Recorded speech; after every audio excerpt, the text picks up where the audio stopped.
Philippe Fontenoy a suivi le rêve de Jacques, qui depuis son enfance n'avait qu'un désir, partir. Bon.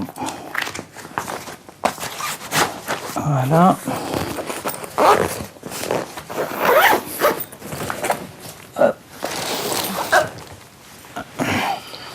Bon, ça va, ça se transporte. Oui, j'espère que ça passe dans le couloir. Un beau morceau, hein. 18 mètres de long, 4 mètres 60 de large, une coque en acier, il n'y a rien de plus solide. Pour aller dans les glaces. C'est bien. Disons que moi j'aime bien la mer, j'aime bien l'idée de la mer, mais la mer ne m'aime pas. À chaque fois que je suis partie naviguer avec Jacques, j'ai souffert du mal de mer, je me suis cassé des côtes. Mais l'idée me plaît et peut-être un jour la mer m'aimera, donc je l'aimerai plus. Au départ, c'est une annonce sur Internet. Un voilier à l'ancre depuis 10 ans dans le port de Calvi. C'est beaucoup trop cher, mais le propriétaire qui veut vraiment s'en débarrasser accepte de revoir son prix. 35 000 €. Toutes les économies de Jacques, le prix du rêve.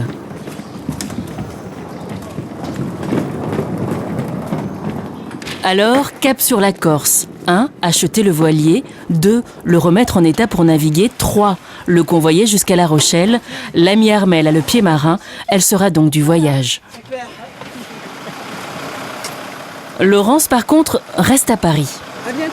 Elle, qui ne s'était jamais rêvée en femme de marin, devra patienter au moins 1 mois et demi avant de revoir son capitaine.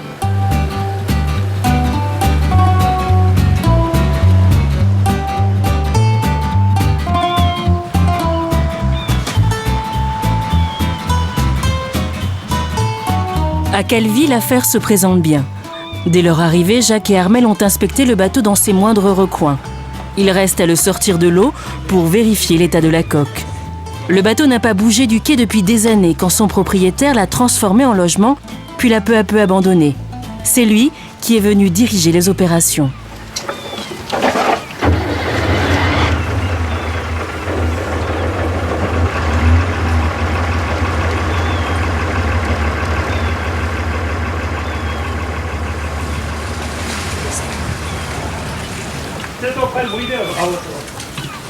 Jusqu'ici tout va bien, il y a du travail en perspective bien sûr, le voilier n'est pas entretenu depuis longtemps.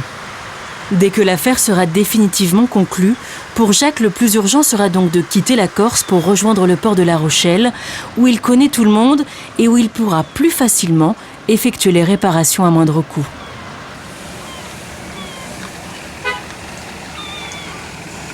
C'est du gasoil qui fuit au travers de la coque. Il n'a jamais été entretenu. Peut-être une fois, il y a 6 ans, 8 ans. Il n'y a plus d'anode. Une anode, les anodes, ça tient... on peut les oublier une année sur un bateau en acier. Mais là, il n'y a plus rien. C'est autodétruit ce bateau.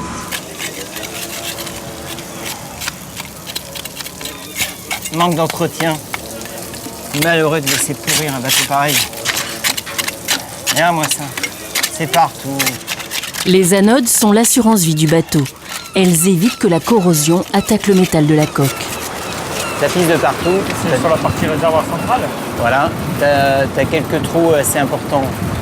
Comme ça. Et j'ai pas voulu aller plus loin. Viens voir de l'autre côté. J'ai pas voulu aller beaucoup plus loin. C'est pas la peine d'empirer le carénage. Là, regarde, t'as quoi? T'as 1 mm de métal. C'est con, hein.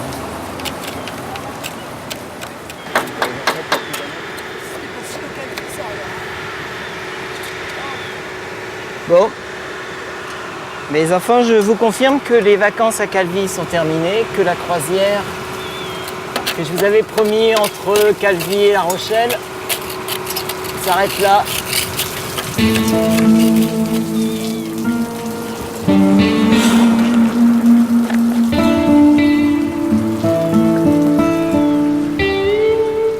Sans anode, 10 ans plus tard, le bateau n'est qu'une épave et le rêve de Jacques en miettes. Ils sont déçus aussi, comme moi. Et donc voilà, je suis obligé d'abandonner mon projet. Là, Richard, il me le laisse à 1 euro symbolique, ce bateau. Mais malgré tout, ben voilà, j'habite pas en Corse et puis je peux pas le laisser 2 ans sur un quai ici. Ah ouais, la question se pose pas, là. C'est fini, quoi.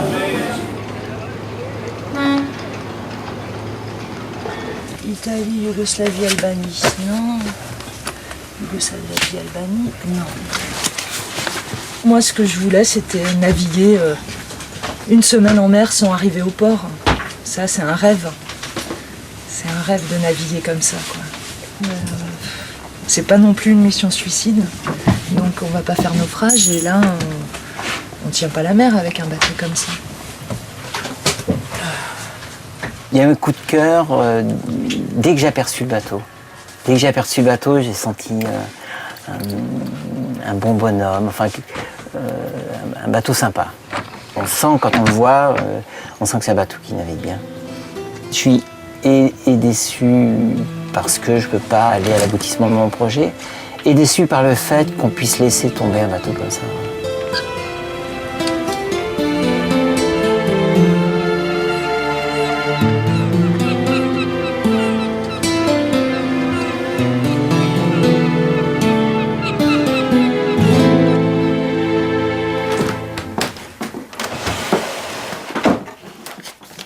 Jacques avait pourtant eu du flair.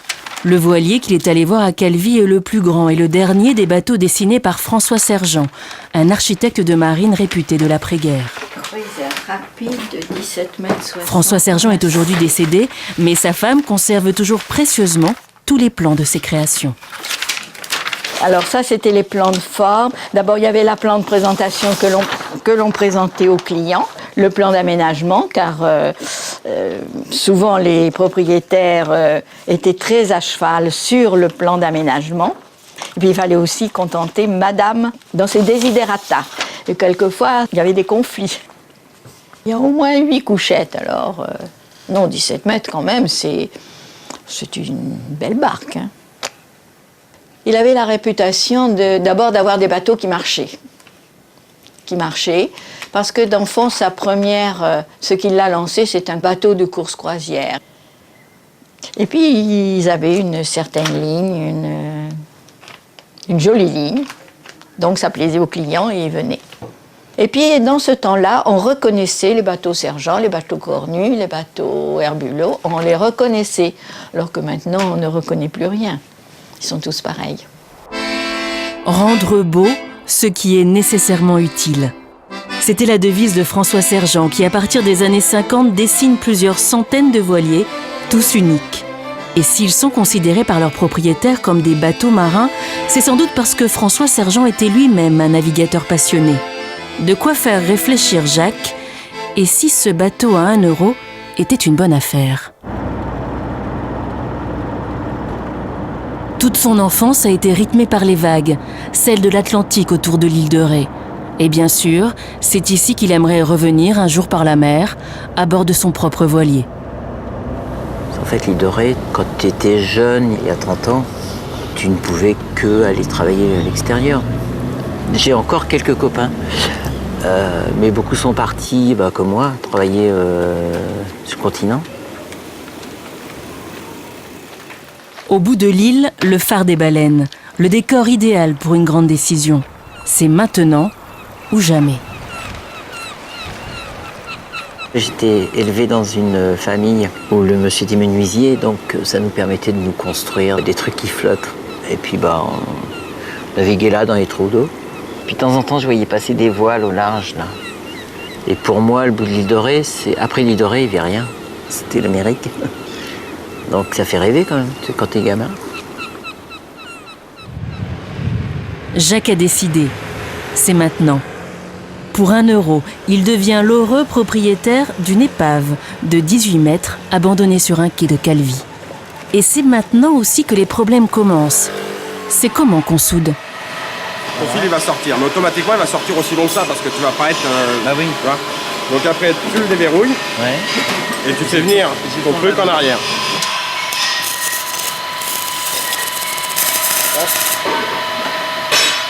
Si t'as ça, faut que tu remolles toute ta soudure et que tu recreuses. Là, si tu ressoudes à côté, c'est pas bon. Ah non, si tu ressoudes à côté, non, c'est pas bon, t'as un risque de fuite. Ah ouais.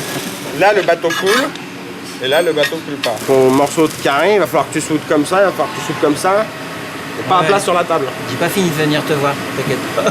Petit à petit, j'ai eu des conseils, ce qu'il faut faire, ce qu'il faut pas faire, et je me suis aperçu qu'on pouvait sauver le bateau, et qu'éventuellement je pouvais le faire moi-même. Est-ce que j'ai pas intérêt? Son histoire m'a plu, quoi. Alors, j'ai dit tiens, pourquoi pas l'aider, quoi. Puis il m'a dit qu'il savait pas souder, personne ne voulait l'aider, donc moi je me suis engagé à l'apprendre à souder et puis à l'aider dans son projet. La Corse en hiver. L'aventure de Jacques, c'est aussi celle de son ami Armel, qui a toujours rêvé de prendre le large. Mais ça, ce sera pour plus tard. Aujourd'hui, il y a toujours des trous dans la coque et des mois de travail en perspective. Je vois qu'on avance quand même, donc je me dis que ça sera faisable. Déjà par rapport au mois de juillet où je croyais que l'aventure était complètement finie, je suis moins désespérée maintenant où ça repart et où il y a moyen peut-être de faire quelque chose.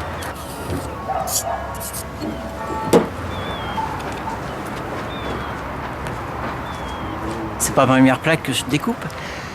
Mais à chaque fois, il y a une certaine angoisse parce que tu as un petit trou et t'en fais un gros. Oh. C'est flippant quand même.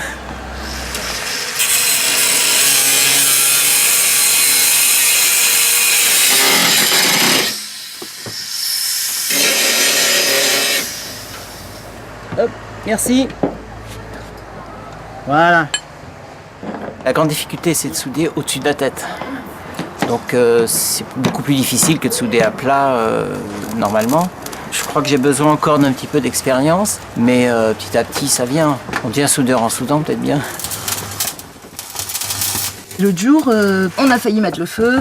Première soudure bien réussie et tout, et puis du coup Jacques est parti dans son élan à souder un petit peu au-dessus. Et puis à un moment je suis montée, et puis j'ai vu qu'il y a de la fumée partout, et donc il y avait une mousse derrière la soudure qui a flambé. C'était derrière les lambris, donc on a arraché les lambris, puis on a jeté de l'eau dessus, et puis c'était fini. Maintenant je suis pompier, je fais très attention que ça se reproduise pas.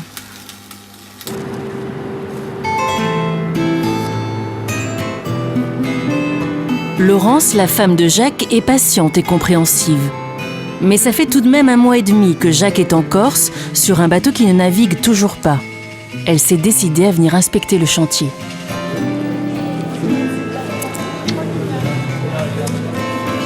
C'est pas bon, dis donc. Il est gros, mais ça devrait être facile de le souder par l'intérieur. Pas trop long à découper. Non, non, ça va assez vite encore. Tu vois là, de ce côté-là, c'est propre. Ah ouais. Pas rien. T'as pas un trou. C'est étonnant. Hein. Ouais. Attends, je vais te donner un mec si tu veux. Ouais. Il a combien de trous en fait? Je les compte plus. L'eau de mer aurait dû rentrer dedans. Oh bah l'eau devait rentrer. Hein. Il aurait coulé dans le port ce bateau. Heureusement qu'à la sortie, tiens. Moi je vois en fait le boulot quoi qu'il y a à faire et je me rends compte que c'est pas une mince affaire, mais si Jacques est partant et qu'il a le courage de le faire, tant mieux. Ce sera plus un bateau de luxe. Ça me plaît bien. Mais quand on en sera là, je serai content. Oui. D'abord la coque, mais après, il faut refaire l'électricité, réparer le moteur, rénover l'ensemble du bateau, repenser tout l'aménagement. Le paradoxe, c'est que transformer un bateau de luxe en un bateau, disons, normal, ça coûte cher. Et que des sous, justement, Jacques n'en a pas beaucoup.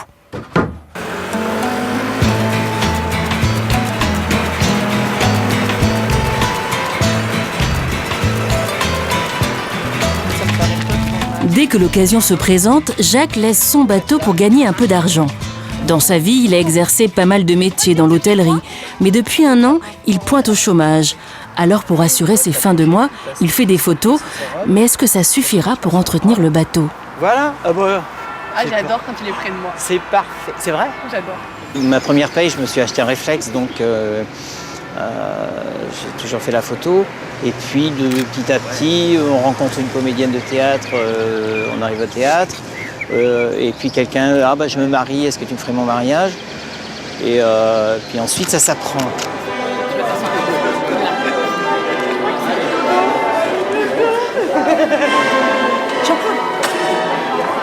J'avais des économies, pas mal. J'avais parce qu'il n'y en a plus depuis un moment. Et voilà, je vis de petits reportages comme ça. Ça rapporte pas des centaines de mille, mais c'est un peu d'argent. Donc un petit peu là, un petit peu un autre jour, et puis il faut pas qu'il m'arrive un gros problème sur le bateau.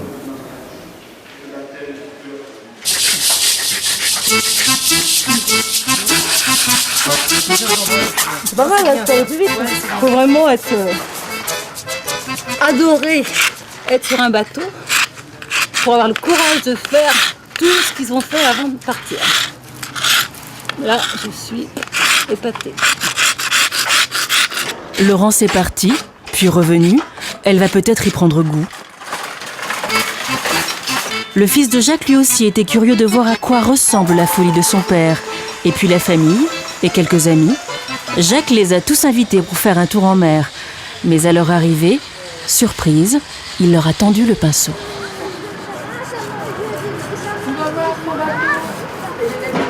Super. Mon fils, ma femme, ma belle-sœur, mon beau-frère, une amie qui va venir naviguer avec nous. Vous voyez, plein de monde sont arrivés. Et c'est vrai que ça fait du bien. Ça fait du bien au moral déjà. Et puis d'un seul coup, ça avance vite.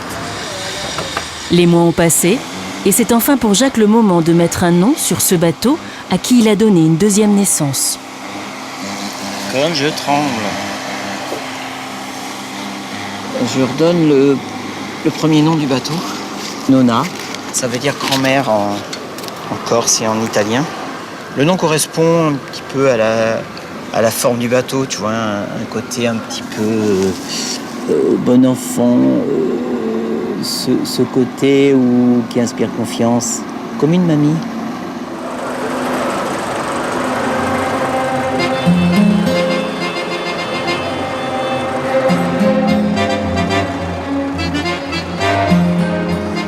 Ce moment devrait être excitant et joyeux, mais pour Jacques, ce n'est qu'une grosse angoisse.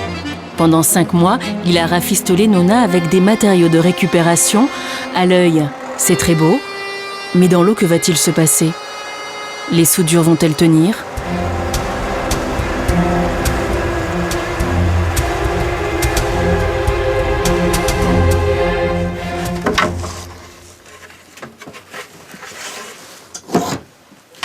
Moi, je pense qu'avec la pression de l'eau, parce que le bateau est quand même très lourd, enfin, il fait 20 tonnes, s'il y a un petit trou, il y aura un petit jet d'eau, enfin, il y aurait... Oui. Maintenant, pour le moment, là, je vois rien. Donc s'il y a quelque chose, c'est une infiltration. Là, je vais aller voir devant. C'est bon? Sec? Sec. Rien, je vais regarder. Waouh! Punaise! Je me suis posé beaucoup de questions. Est-ce qu'on va y arriver? Est-ce que j'ai pas fait une connerie? Là, je dois avouer que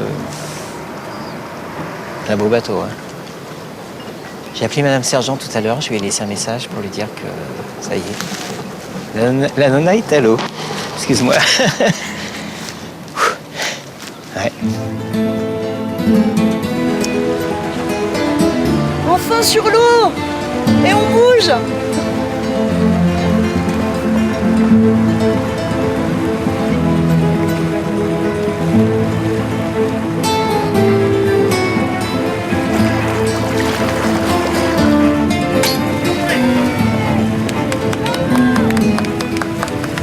C'est maintenant que tout commence. Calvi-La Rochelle. La route qui passe par le détroit de Gibraltar est aussi longue qu'une traversée de l'Atlantique. Jacques a prévu 1 mois pour arriver en vue de son île.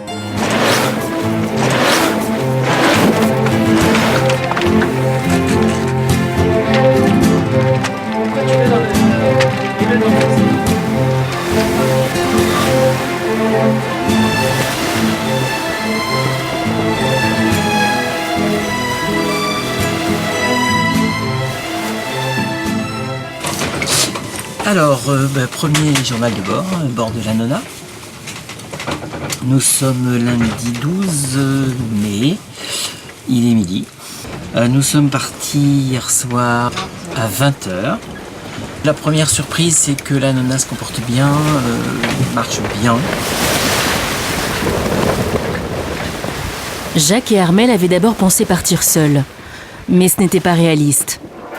Par petite annonce sur Internet, ils ont trouvé un équipage. Ils sont maintenant 5 à bord avec Philippe, Antoine et Anne, 3 aventuriers prêts à les suivre dans leur histoire.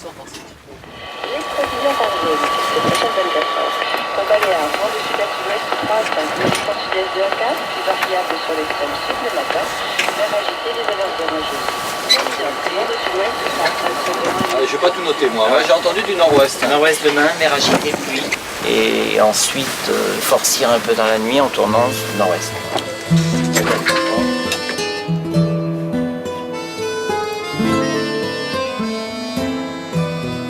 Comme de toute façon, j'ai pas de nouvelles.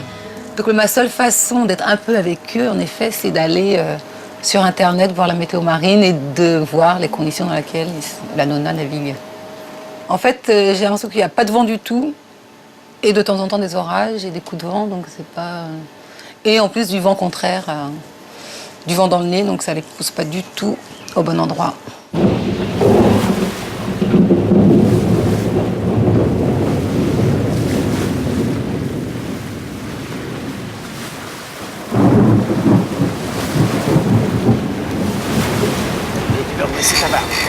La Méditerranée est imprévisible. En quelques heures, elle passe du calme à la tempête. Avec son jeu de voile d'origine, qui n'a pas été déployé depuis 10 ans, Nonna a du mal à suivre. À l'évidence, le bateau n'est pas en état pour une telle navigation. T'as tendance à vouloir virer, alors... Enfin, je fais ce que je peux, hein. Pour qu'il puisse prendre un riz tranquille. Enfin, tranquille, ça a l'air d'être difficile, mais bon.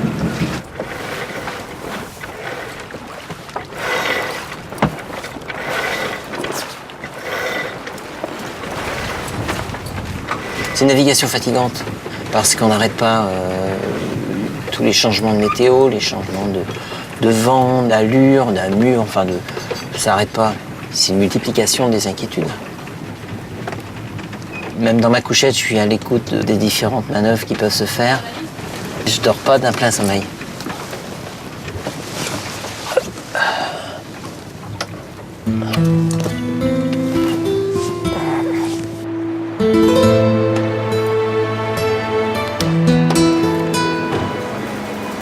Quand même, le temps est super long, quoi.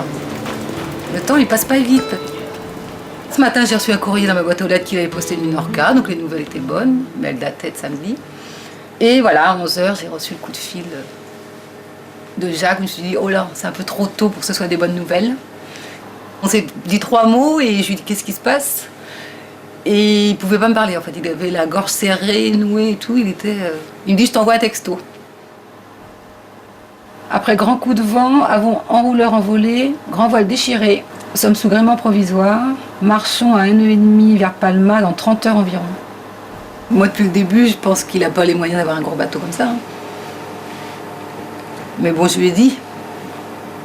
En même temps, comme le bateau, il s'est avéré que finalement le prix d'achat était quand même très attractif. Je comprends qu'il ne pouvait pas non plus ne pas sauter sur l'occasion. C'était maintenant ou jamais.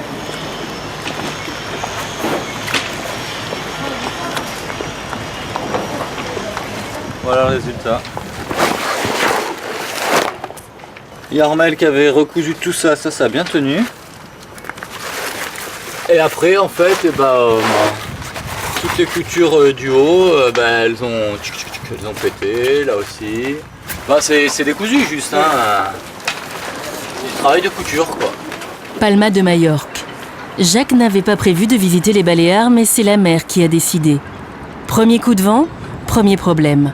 Avant le départ, Jacques était inquiet et il avait raison. Le truc d'huile derrière, le petit bidon d'huile. Ça se fait après, ça. J'ai de l'eau dans l'huile. Normalement, c'est grave. Comme c'est un moteur qui n'avait pas tourné depuis longtemps, ça peut être de la condensation, mais j'y crois pas trop.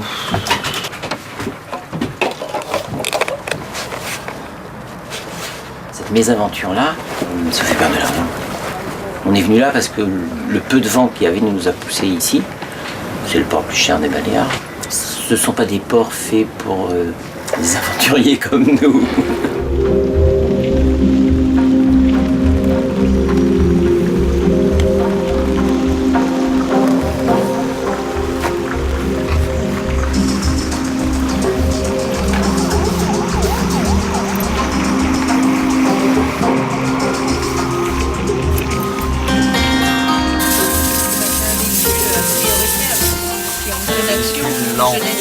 Ah pardon, ah oui c'est vrai. Gibraltar, on n'y est pas encore. 2 jours. Les bateaux quittant Palma de Majorque doivent d'abord passer au sud d'Ibiza et à l'est de Formentera. Demain soir, on va se retrouver dans ces îles à la con. Je pense que ça pourrait être une devise de l'équipage. C'est bon pour le morphale. Et pour la morphaloute aussi. C'est bon. Lever 6h ou 6h30? Quand vous voulez, du moment que c'est quelqu'un qui me réveille. Oui. Donc cap sur l'Espagne. Cap Espagne.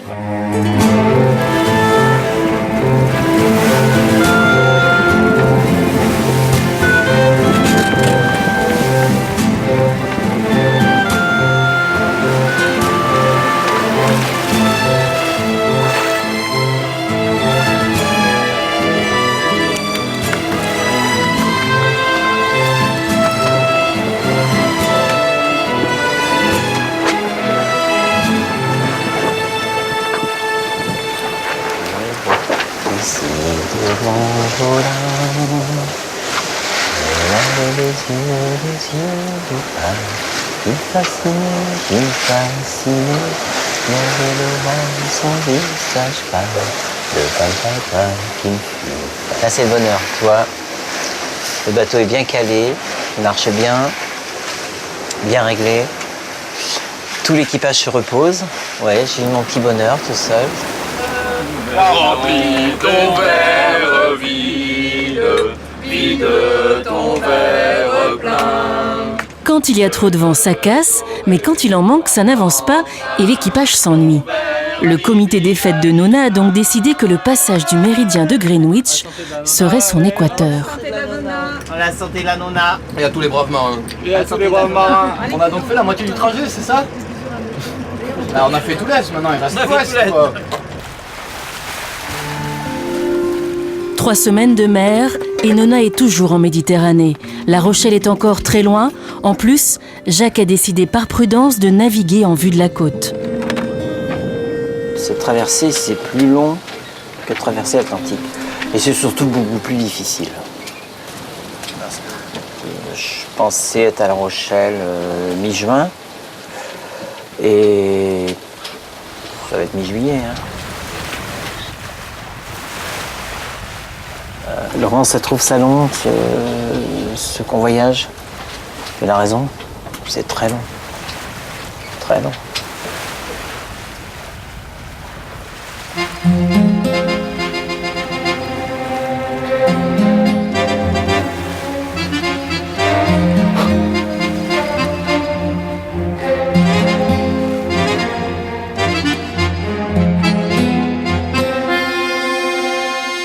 Comme ça, il est un petit peu avec moi, oui.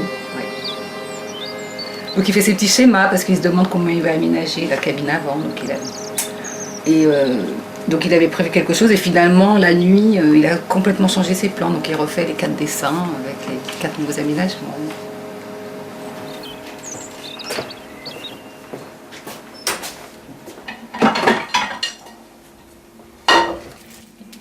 D'habitude, c'est Jacques qui cuisine, il fait des super petits plats. Avec des choses simples, mais c'est toujours très bien cuisiné. C'est Jacques qui ouvre mes pots de confiture. Donc le matin, je suis embêtée. Et c'est Jacques qui me gonfle mon vélo.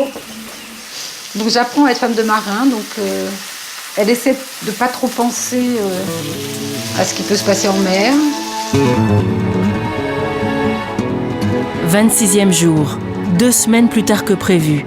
Nona passe enfin le détroit de Gibraltar avec un nouvel équipage. Personne n'avait imaginé un voyage aussi long et les premiers équipiers ont dû jeter l'éponge.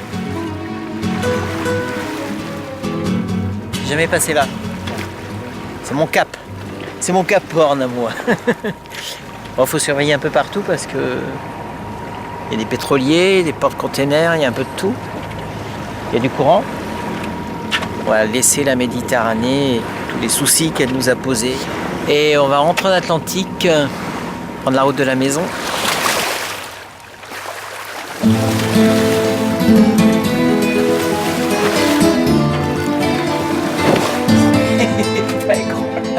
Il a fallu plus d'1 mois pour sortir de la Méditerranée, il en faudra un de plus pour remonter l'Atlantique jusqu'en Charente.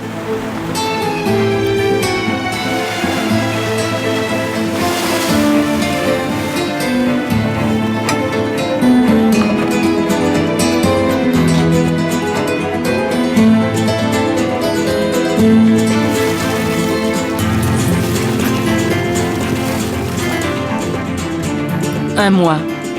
Des maîtres de couture, de grandes chevauchées sur les vagues, des escales imprévues dans des ports inconnus, de grands moments de solitude, des équipiers qui s'en vont, d'autres qui arrivent, et puis, un jour...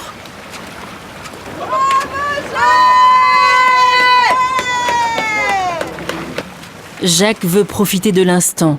Passer entre les 2 tours de l'entrée du port de La Rochelle, c'est son arc de triomphe, un rêve d'enfance qui marque le retour à la maison. D'ailleurs, tous ses amis sont là. Et dans l'année, je viens. Vive Jacques! Bravo Jacques! Il est arrivé. Enfin. Je suis fière de lui même, parce que je sais que c'était pas facile. Quand on voit le bateau au début, là où il y avait plein de trous dans la coque, etc. Et être arrivé à La Rochelle après 2 mois de navigation, enfin après tout ce qu'il a fait, ouais, c'est chouette. Un coup de maître. Jacques a réussi à ramener le bateau à La Rochelle et à garder sa femme. Mais pour la suite, ce n'est pas encore gagné. Non, l'aventure ne va pas s'arrêter. Oh là. C'est pas un coup de rasage qui va arrêter l'aventure. Mais j'ai besoin de retrouver famille, amis. Un peu sauvage en mer. Et voilà, en me rasant, tu vois, je retourne, je retrouve ma femme. On peut pas avoir les mêmes passions. Mais elle respecte ma passion. Et elle a eu la patience de m'attendre, tu te rends compte, 3 mois. 3 mois que je suis parti de la maison.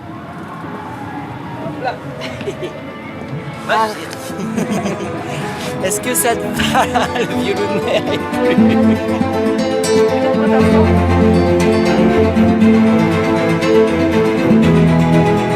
Un an s'est écoulé depuis l'arrivée à La Rochelle. 1 an pour ressortir Nona de l'eau et continuer la rénovation. 1 an pour jeter les bases d'une école de la mer et apprendre la navigation à des jeunes qui ne sont jamais montés sur un voilier. Aujourd'hui, cette première sortie avec un groupe, c'est la nouvelle vie de Nona qui commence. Jacques n'a toujours pas un sou et il a toujours autant de travaux urgents sur le bateau. Alors rien n'est encore joué, mais avec Laurence et les copains qui soutiennent son projet, l'aventure continue.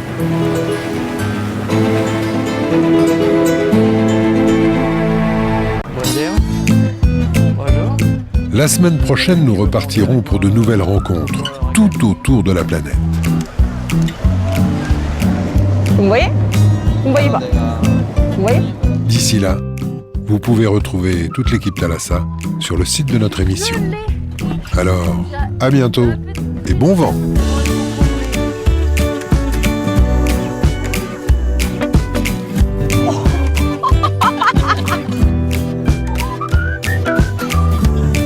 Je vais en profiter pour vous montrer ce qu'il y a juste en dessous de moi.